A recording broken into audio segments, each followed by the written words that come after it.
దశరథుడు ప్రకటించిన రామ పట్టాభిషేక వార్త విన్న ఒక సామంతుడు లేచి, మహారాజా, రఘువంశీయుడవైన నీవు ధర్మ ప్రకారమే రాజ్యపాలన చేశావు. నీ పాలనలో ఏ లోపం లేదు. ఈ కోసల సింహపీఠంపై రాముని సార్వభౌమునిగా చూడాలన్నదే ప్రజలందరి కోరిక అనగా, మరొకడు లేచి, అవును మహారాజా, సకల సద్గుణవంతుడు, దేవేంద్ర సమపరాక్రముడైన రాముడు సకల ప్రజల మనోభిరాముడు అనగా, ఇంకొకడు లేచి, సత్యవాక్పాలకుడైన రాముడు మమ్ములను సోదర సమానంగా చూస్తాడు, అదే అనురాగంతో అక్కును చేర్చుకుని ఆదరిస్తాడు.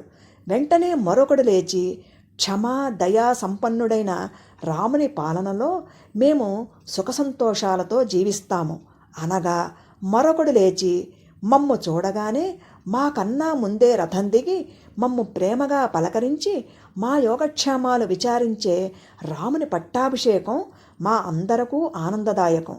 రామరాజ్యపాలన చూడాలని మా అందరి ఆశ అన్నాడు.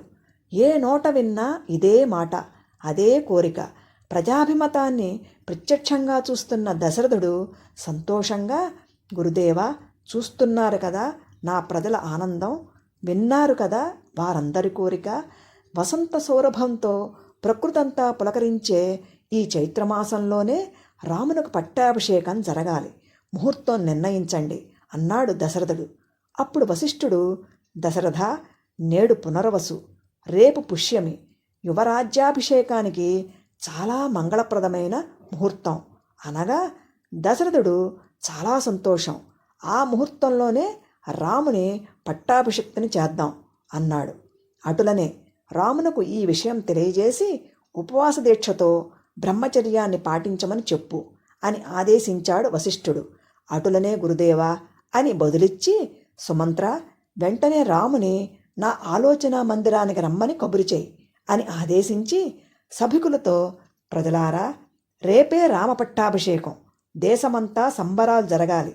మీ అందరి శుభాశీసులతో పట్టాభిరాముడు ప్రజారంజకంగా రాజ్యపాలన చెయ్యాలి అని దశరథుడు అనగా, సభికులందరూ ముక్తకంఠంతో దశరథ మహారాజుకు జై, పట్టాభిరామునకు జై అని జయధ్వానాలు చేశారు.